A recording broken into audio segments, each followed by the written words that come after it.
Welcome, welcome, welcome, and thank you for tuning into another session of the Revenant Studios After Hour Podcast. I'm your host, Joshua Alexander, and welcome back. If you're new to this and you're not familiar with it, Revenant Studios After Hour Podcast is a series where I interview directors, producers, writers, actors, and anyone else in the world of film.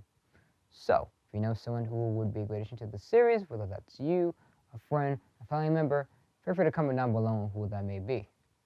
Now, before I start and introduce our guests, I'd like to throw out that very important parental warning. The topics and discussions in this podcast may not be suitable for all ages. Profanity may and may not be used. This is a free and non-judgmental space, and I'd like to give my guests the liberty to speak however they wish and however they want to express themselves. The interview will consist of non-simple starter questions that may follow up the lead-ups as the conversation naturally progresses. So in this session, I had the pleasure of interviewing a fellow screenplay writer and director, Vicky Spiegel. We talked about the importance of finding your people, finding your tribe. In life, especially in this industry, you're going to work with a whole lot of people that may not be able to click with them all the way. So it's very important that you find people that can turn your weaknesses into strengths. So, with that being said, here we go.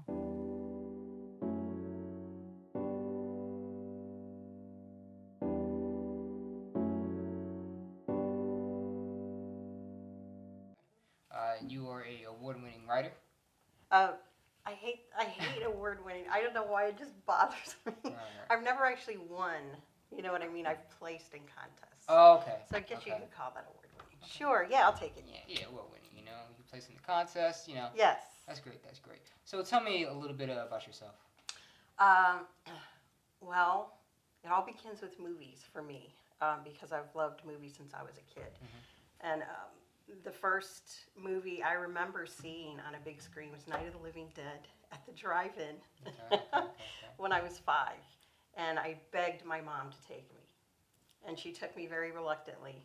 And then once the zombies get to the house and start banging down the door, then I begged her to take me home. Of course. And she rolled her eyes and took me home. But since then, it's just been, the movies are like a second home to me. And my mom was a single mom. She came out when I was 5, too, so I had kind of an unusual upbringing. Because in the 70s, it was pretty unusual to have a single gay parent. And then she became a pastor later, so that made it even more interesting. Okay. So she was working a lot. She was raising me and my 2 brothers. And so she would often just take me to the movie theater and drop me off, and I would just stay there all day. I would just pay to go into the matinee and then sneak into the rest. So I grew up loving movies, but honestly, I always felt like movies were I don't want to say too good for me, but unreachable. Like, I didn't ever think that I could be a filmmaker myself. It felt like too unreachable, like I wasn't worthy of them somehow, Okay. So I went to the Navy, and I detected and tracked nuclear submarines for a while. Wow. Yeah, did not like it, but it was certainly interesting. And then got out and didn't know what I wanted to do, and I was like, you know what? I love movies so much. Let me just try to get into film school. And I did. I got into film school. And pretty quickly learned that I actually love to write. Mm-hmm. That was where I wrote my first screenplay, actually, not till I was in my 20s. Okay. And my first screenplay was pretty good.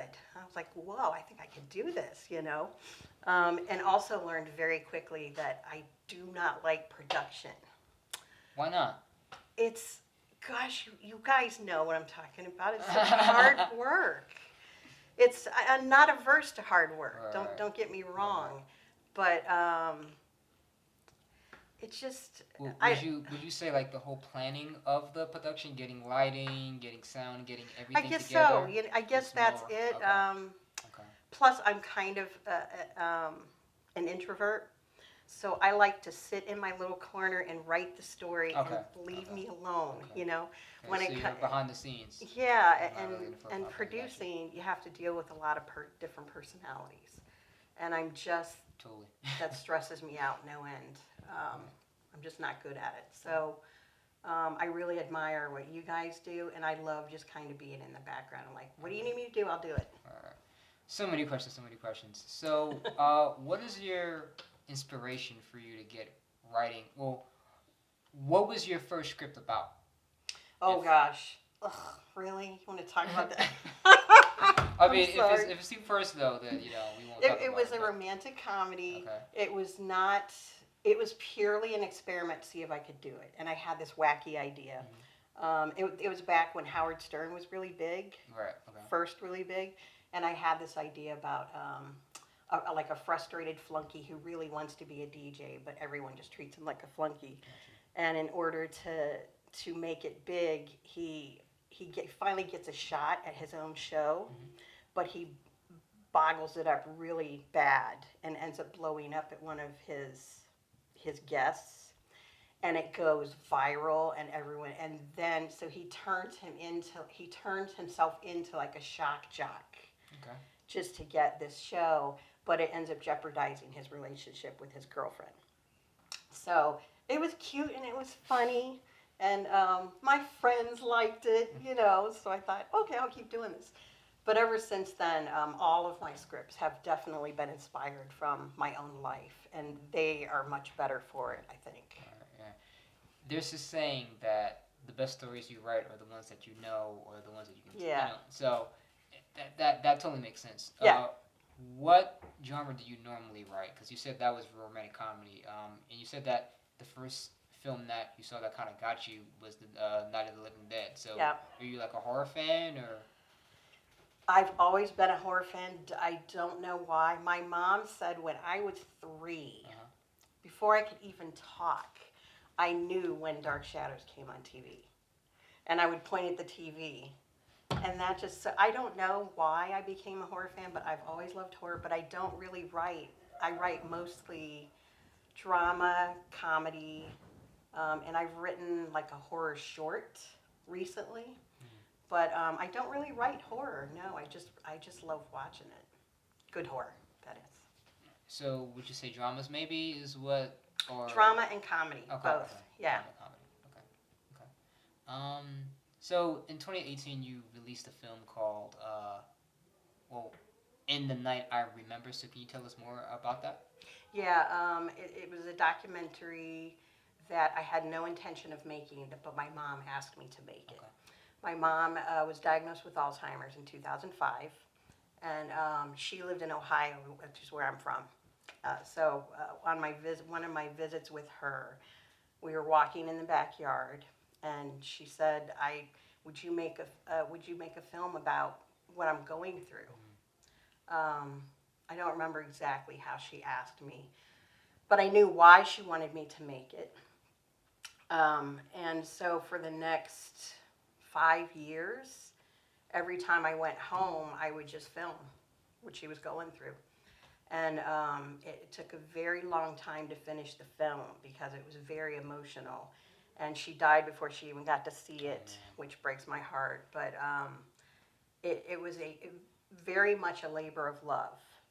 And it took the part that was the hardest was I had literally hours and hours and hours and hours of footage to look at. And I just thought, how am I going to find the story in this? Because I didn't want it to be just a woman with Alzheimer's story, right? I wanted it to say something about her. And I finally, once I latched on to the central story, which was her faith, because my mom was a pastor, and her faith was the center of her life, literally. She lived her faith. And I thought, that's it. That's my way in. Everything that happened to her affected her faith, and she started to doubt herself. That was the heartbreaking thing about the disease.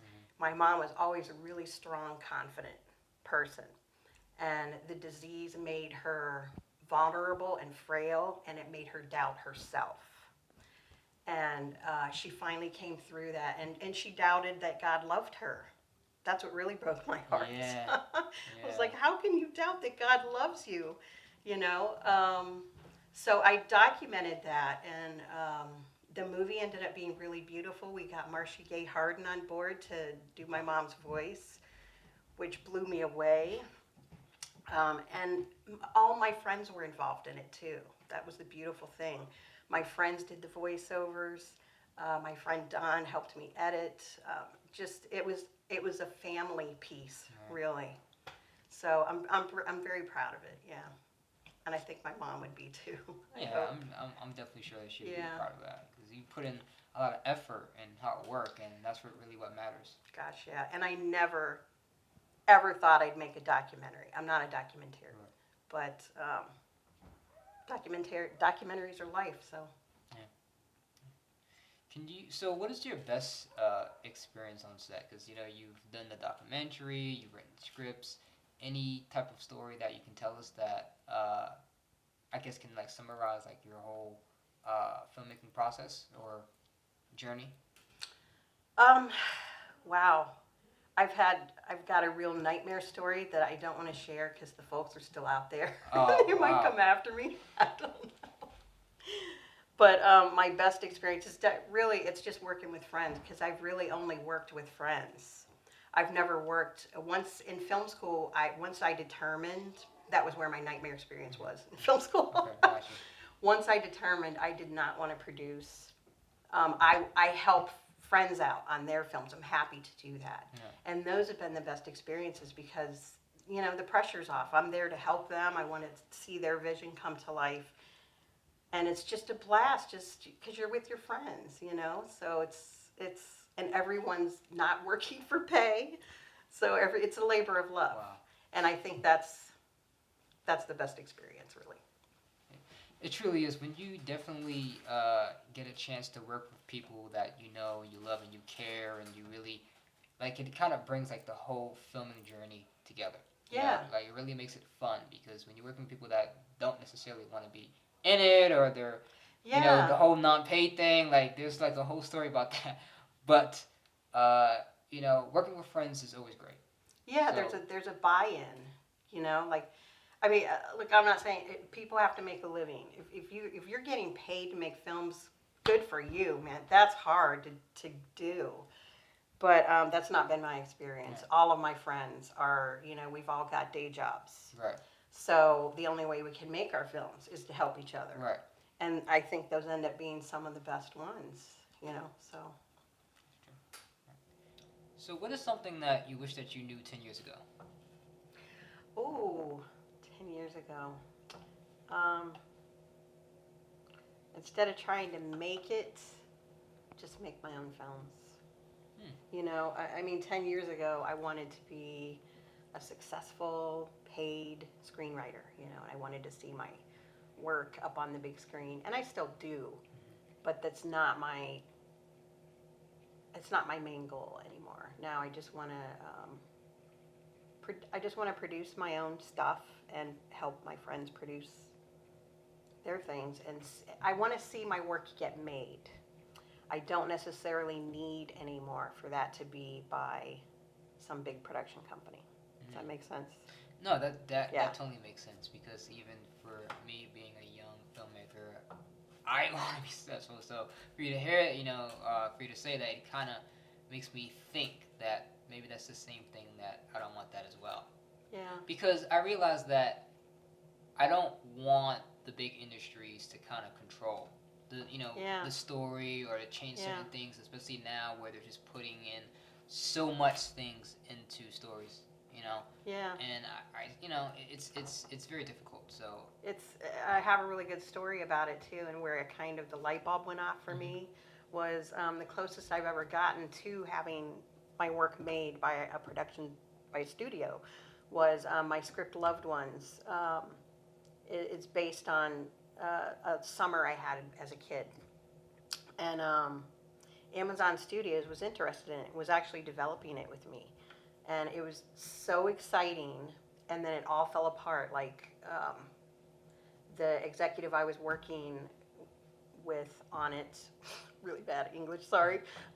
The executive I was working with, one day she just said, "I'm really sorry, but Amazon has decided," this was way back when they first started making movies, so this is a while ago. Yeah.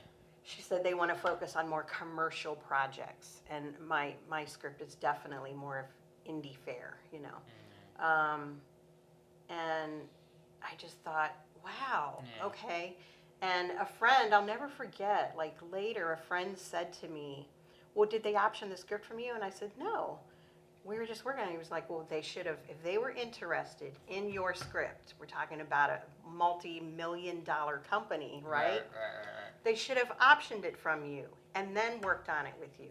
And I was like, you know what? I didn't even think of that back then. I was just so excited to have somebody interested in my script and see my work come into life.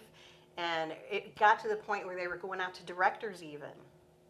And then it all fell apart, and they decided to pursue more commercial fare. So after that, that's when I kind of, maybe I became a little jaded, maybe. But I think it was a good thing, because then I decided, you know what? I need to start producing my own stuff. That's the only way I'm going to see my work come to life. And that's when I started doing things way out of my comfort zone, way out, like directing and producing.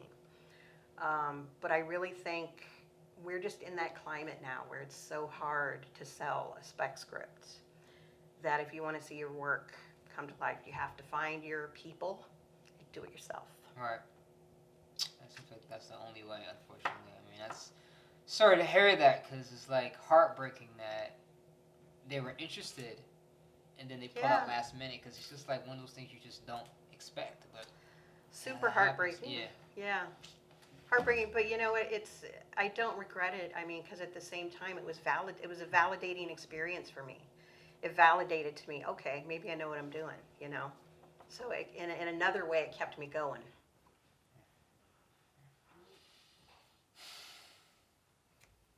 What advice would you have for upcoming filmmakers and creators? Exactly what I just said. Find your people. And I don't mean, I hear this word networking a lot, and I absolutely hate it, because I'm not like the life of the party. I hate parties, in fact, because I feel really awkward and uncomfortable at parties. I feel like, who do I know here? Oh, I'm just going to turn around and leave, you know. I don't like the word networking. What I like is find your people. Find the people that you click with. And most of all, find the people whose strengths complement your weaknesses. So I found this amazing group, New Jersey screenwriters. And I was brought into the fold. I met somebody at a coffee shop. He came up to me and said, I noticed that you are writing. What do you write? And that's how I met him, and then he brought me into the group. And they're just a wonderful group of people, and we inspire each other and help each other on our films. So I've been very blessed to find that. It's almost like it's almost like a marriage. Like finding the right people to work with can be tricky, you know? 100%. Your personalities kind of have to mesh. Yeah. But most of all, just don't feel like you need to know everything, you know? Work on your strengths and find people whose strengths fill in your weaknesses. Have you ever worked with any big-time actors or award-winning people? Yes. And I have a very, it's still not quite a funny story for me yet. It's still a little humiliating, but I'll tell it because it was a good lesson for me. My mom's documentary, I went out to Marcia Gay Harden to see if she would do the voiceover of my mom's part. And she very graciously, I couldn't believe it. She got back to me. She literally called me.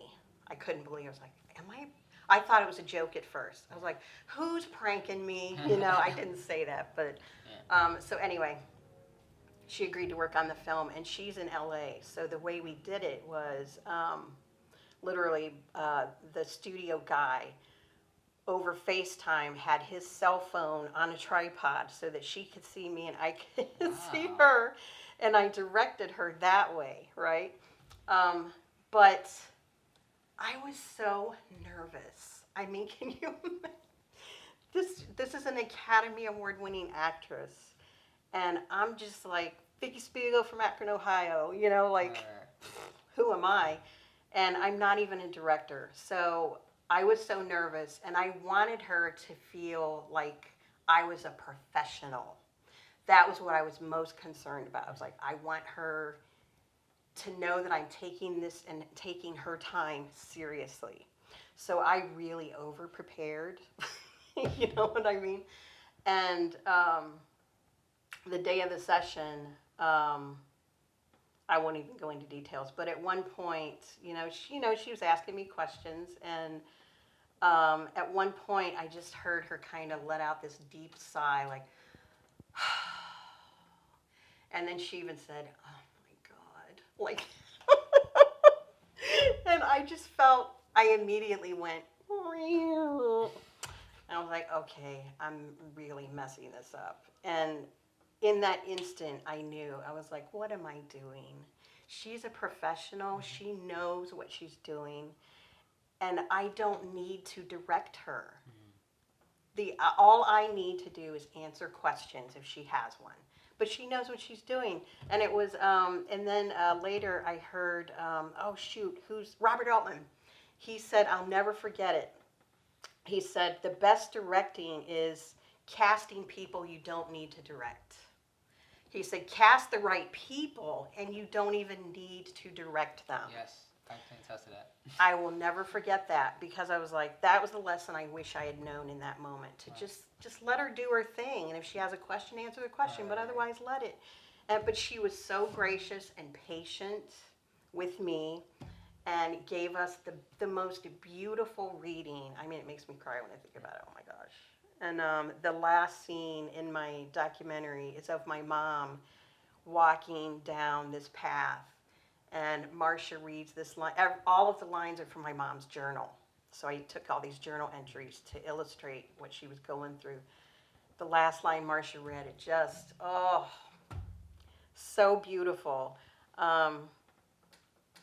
But yeah, sorry, long answer to your question. I did, and it went okay because she was so gracious.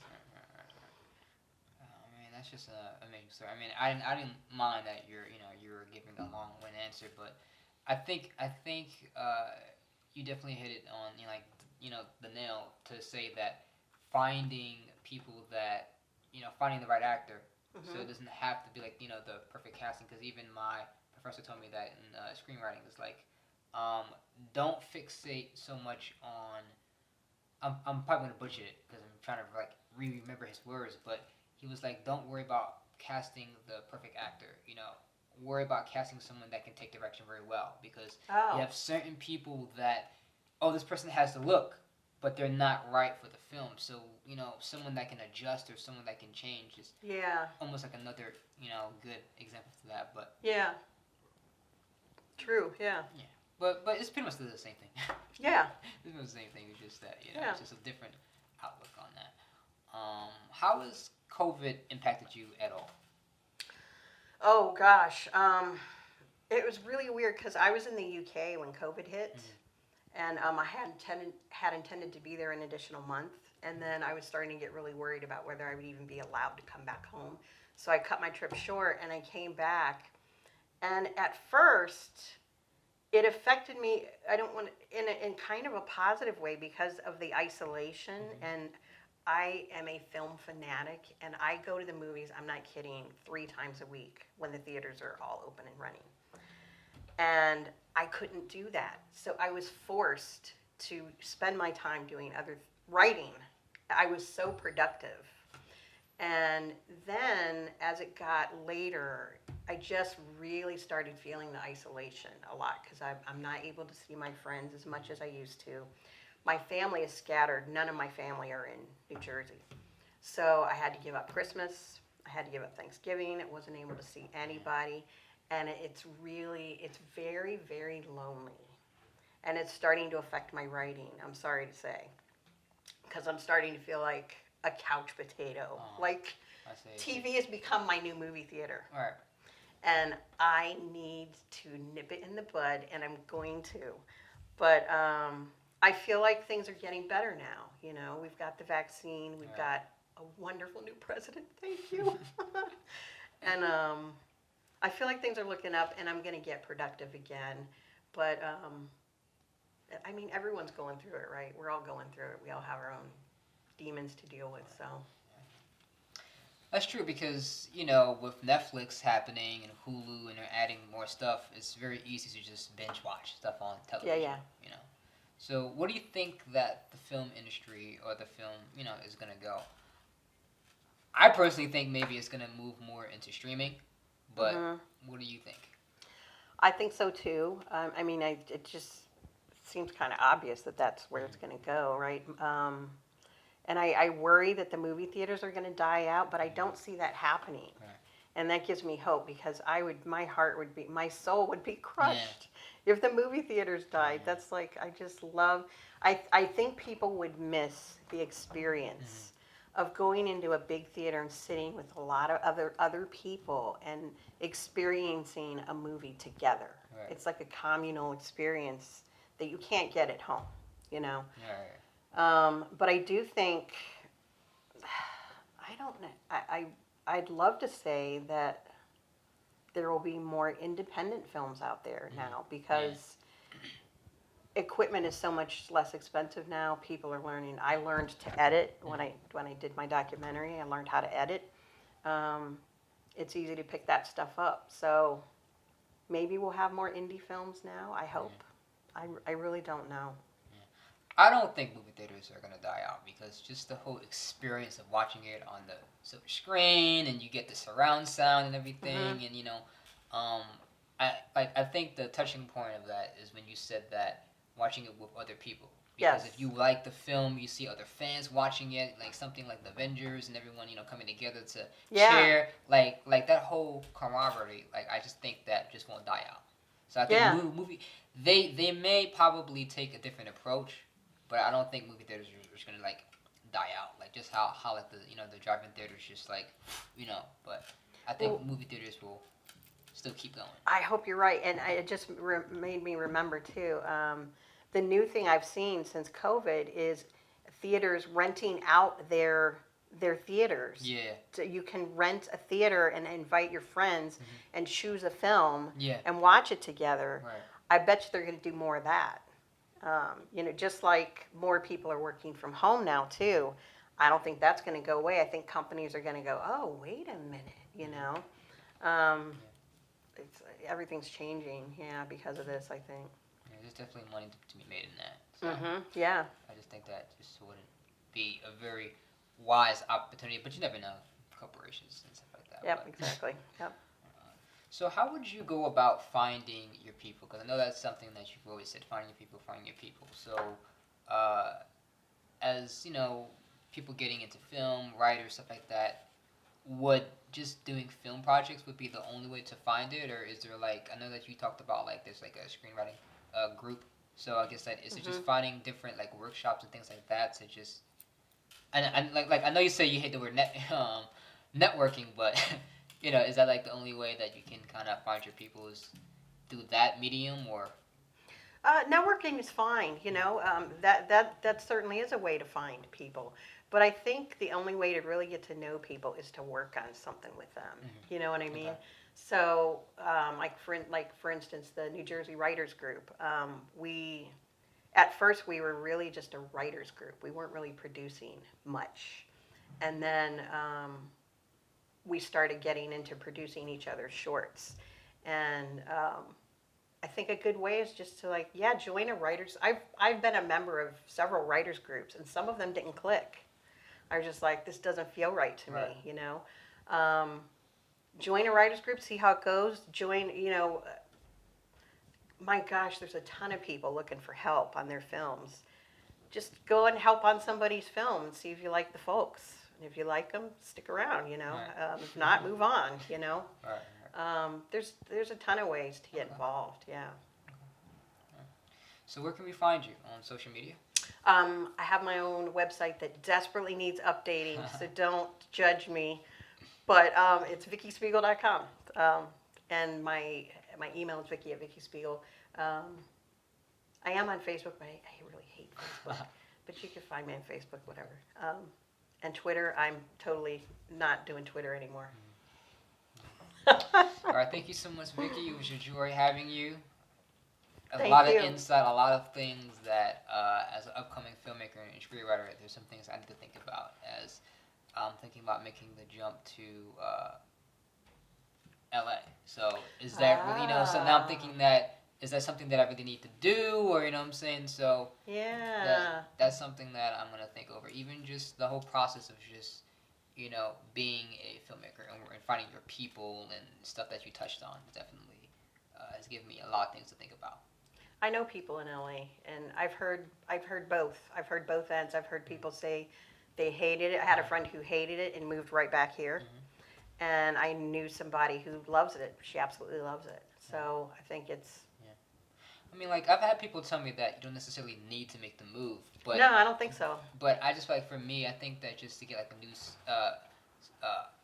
scene, Yeah, just sure. to, try something new and Why not? meet people. Yeah, so it's like, I'm young, so why not? Austin, too. Austin.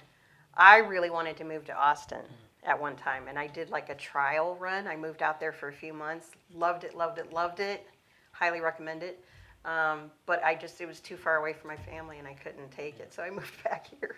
But Austin's another good one, yeah. Yeah, I heard Atlanta as well. Yeah, Atlanta, too. Yeah, they're rising up, so. So, did you enjoy the video? Why don't you give it a like? Subscribe to our channel, hit the notification bell so you can be alerted when we post something new. Give us a follow on Instagram as well, at the official Revenant Studios. Thank you for watching, and I hope to see you all again.